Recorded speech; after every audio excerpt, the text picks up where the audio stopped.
aquel tiempo, cuando Jesús terminó de hablar, un fariseo le rogó que fuese a comer con él. Él entró y se puso a la mesa. Como el fariseo se sorprendió al ver que no se lavaban las manos antes de comer, el Señor le dijo: vosotros los fariseos limpiáis por fuera la copa y el plato, pero por dentro rebosáis de rapiña y de maldad. Necios, el que hizo lo de fuera no hizo también lo de dentro.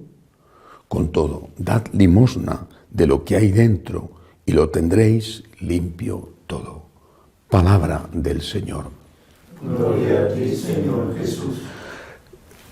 Una consecuencia de la protestantización de la Iglesia Católica es que estamos llegando a un punto en el cual cada uno cree en lo que quiere. Y hay dentro de la Iglesia Católica muchas personas, sacerdotes, obispos, que creen correctamente y son fieles al dogma, pero otros en absoluto, para nada. Eso es la protestantización. No es que la Iglesia haya aprobado dogmas protestantes, no ha ocurrido, afortunadamente. Pero sí que cada uno hace lo que quiere. Por ejemplo, leía de un director espiritual, de un formador del seminario de una diócesis alemana, que decía que Cristo estaba obsoleto. Que como Cristo estaba obsoleto, era un hombre de su época, había que prescindir de él.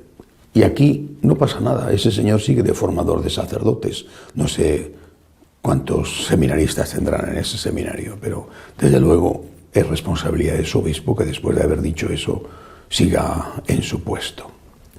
Pero no solamente la Iglesia está amenazada de la protestantización, sino también de la laicización, de la secularización. Y esa secularización quizás sea incluso más sutil, menos evidente que lo otro. Y por eso posiblemente es más peligrosa. Una iglesia secularizada es una iglesia que ha olvidado las razones, los motivos por los cuales hay que hacer las cosas. Se hacen las cosas por humanidad y parece que no debería de haber otro motivo. Esto viene desde muy lejos. Todavía recuerdo cuando yo era un estudiante de teología, y ya ha llovido muchísimo, que un profesor criticaba a la Madre Teresa de Calcuta, entonces por supuesto aún viva, aunque ya había recibido el Premio Nobel de la Paz. Y la criticaba porque decía, lógicamente el profesor era marxista, comunista, decía que ella para lo único que servía era para poner parches, para tapar agujeros, que había que ir a la raíz de las cosas, había que crear la revolución, porque así y solo así se solucionarían de raíz los problemas. Y además argumentaba diciendo que hacer las cosas por Dios era ofender al hombre. Era como si el hombre no fuera suficiente, como si no te fuera suficiente ayudar a una persona necesitada porque esa persona lo necesitaba y no porque tuvieras que recurrir a Dios como motivación primera o al menos complementaria. Con lo cual, repito, a nosotros, futuros sacerdotes, yo al menos me ordené, nos estaba diciendo, nos estaba enseñando que las obras de caridad no servían, que solo servía la revolución política y además comunista. Y nos estaba diciendo también que o hacíamos las cosas por sí mismas, por un sentimiento de humanidad, o mejor que no las hiciéramos porque era ofender a la gente. Esto es la secularización. La secularización es la invasión de una ideología atea que ha marcado profundísimamente el pasado reciente y el presente de la Iglesia, que nos ha llevado, por ejemplo, a no hablar de la vida eterna, porque si lo hacíamos, según los comunistas, nos convertíamos en el opio del pueblo.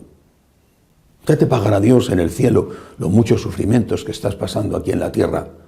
Y entonces nos convertíamos en el opio, en la droga, en la adormidera que hacía que la gente no luchara para mejorar sus condiciones en la tierra, porque ya le pagaría Dios en el cielo. Y entonces no había que hablar del cielo. Hablar del cielo era antirrevolucionario.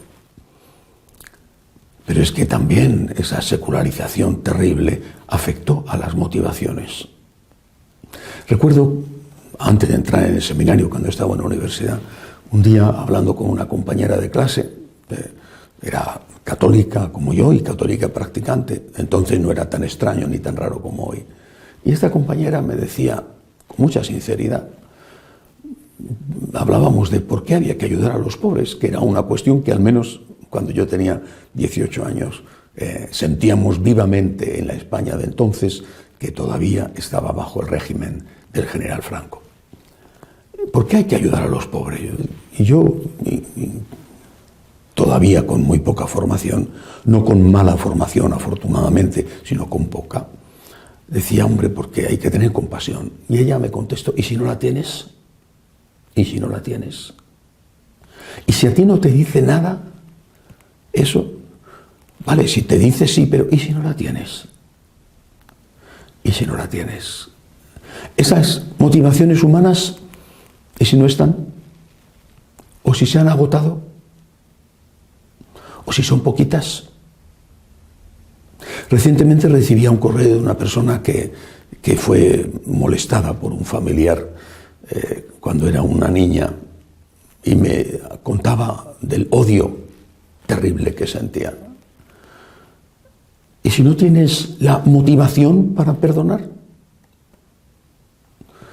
¿Y si te caen mal y no puedes evitarlo las personas que son de otro color de piel, de otro país, de otra religión? ¿Qué haces entonces cuando tus motivaciones no son las ideales, fortísimas, duraderas, inagotables? ¿Qué haces entonces? Es que a una mamá que quiere a su hijo hasta dar la vida por él, bueno, las mamás de antes, porque las de ahora hay de todo. Muchas sí, muchísimas, y otras matan a los hijos en su propio vientre. Pero una mamá de las de antes y de las de ahora que siguen queriendo a sus hijos hasta dar la vida por ellos, ¿y si esa mamá se cansa? Ah, no, pero una mamá nunca se cansa. ¿Seguro que nunca se cansa? ¿Le estorba a la mamá, que ama a su hijo con locura, decirle a su hijo adolescente que ya no es tan agradable de querer como cuando era un bebé y lo tenía en los brazos? Decirle, te quiero mucho, pero desde luego, si no fuera por Cristo. ¿Y su marido? Se quisieron muchísimo, muchísimo, muchísimo. Se casaron muy enamorados. Pero han pasado los años, han evolucionado de forma distinta, se han conocido mejor, han dejado de ver lo bueno. Quizá el físico ya no es tan atractivo. Entonces, cuando no hay motivación humana, ¿qué hacemos? Qué gran trampa, qué gran engaño. Cómo nos han seducido para separarnos de Cristo. Para dejar de hablar del cielo y para dejar de hablar de que todo tiene que hacerse por el Señor, por amor al Señor, por agradecimiento al Señor. Esa es la raíz. Por ti, Jesús, por agradecimiento a ti. Porque habrá muchísimas cosas, muchísimas, que hacemos porque nos salen de dentro, pues como todo el mundo.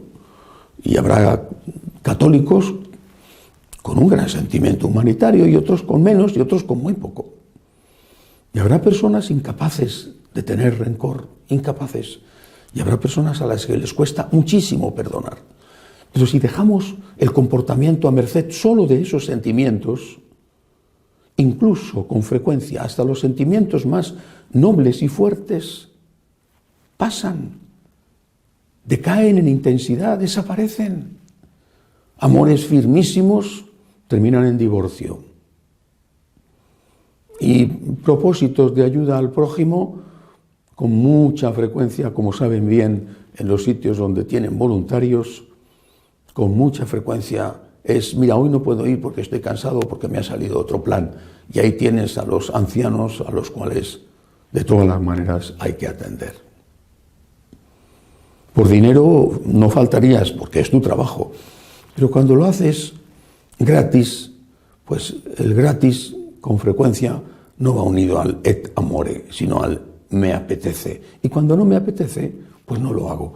Hemos dejado al ser humano a merced de sus gustos, de sus apetencias, de un sentimentalismo que hace que ese hombre sea fácilmente manipulable, que se pueda aplicar, tanto si es hombre como si es mujer, aquel verso de la vieja ópera, la donna è mobile qual fior al vento. Y en este caso no es un problema de la donna, de la mujer, sino del ser humano. Nos hemos convertido en móviles, en frágiles, en volubles, cual fior al vento, como una flor mecida por el viento, porque no hemos puesto la raíz en Cristo. Por ti, Jesús, por agradecimiento a ti. Y si no me cuesta, pues mejor. No estropea ni quita, sino que siempre suma. Hacer las cosas y la motivación es por el Señor, pero si me cuesta, es donde se nota muy manifiestamente la diferencia. Por ti, Jesús, por ti la limosna, por ti el perdón, por ti la fidelidad, por ti, también por ti, abrazar la cruz, que a veces es tan difícil de abrazar. Por ti, Jesús. Y de lo que hay dentro, de eso que está en el corazón, como dice Jesús en el Evangelio de hoy, de eso es de donde se saca. De ahí, de lo que está dentro de la raíz, se sacan las fuerzas y los frutos. Que así sea.